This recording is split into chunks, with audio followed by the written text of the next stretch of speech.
First thing when it comes to contrast in your business is having a product that actually stands out.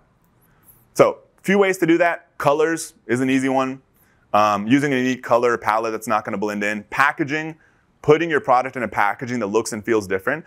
A lot of cases, I feel like this is enough to win in almost any space.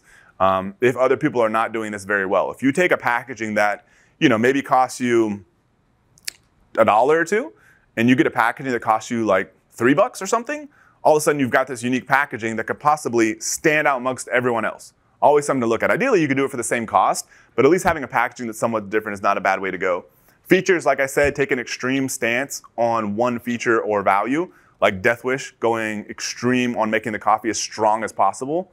I ordered some, it tastes terrible. I don't know how people drink that stuff, but maybe they just dump like cream and stuff in there and maybe it's fine, I don't know. Not for me. But it's for a lot of people. They sell a lot. It's good for them. Size, biggest, smallest, lightest, heaviest, kind of going back to the Monster. They literally doubled the can size. And that's not the only thing. You can't be like, oh yeah, now they do 16 ounce. I'm going to do a 32 ounce energy drink and all of a sudden I'm going to crush it. It's like there's a lot more that goes into there, obviously. But that innovation early is sort of what kickstarted all their growth. Then they had to back it up with all the other good stuff, all the other branding and all that sort of things. But without that one piece, they would have had nothing that stood out. I mean, they already had energy drinks. They weren't working that well. They were doing okay, just because the whole energy drink market was lifting up. But as soon as they had this innovation, that's when their business exploded. Which is why, like them, for example, they were launching from 97 until now, they were launching at least 10 products a year, maybe up to 20. And some of those were variations. So they weren't all new products. Bigger size, higher can count, different flavors.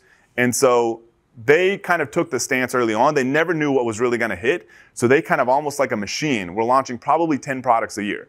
But they were always self-funded. So it's not like they were raising a bunch of debt or putting themselves in some crazy financial situation. Sometimes they had more profits, sometimes they had less.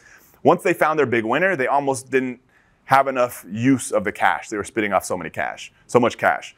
But to get there, they were launching probably like 10 products a year or so.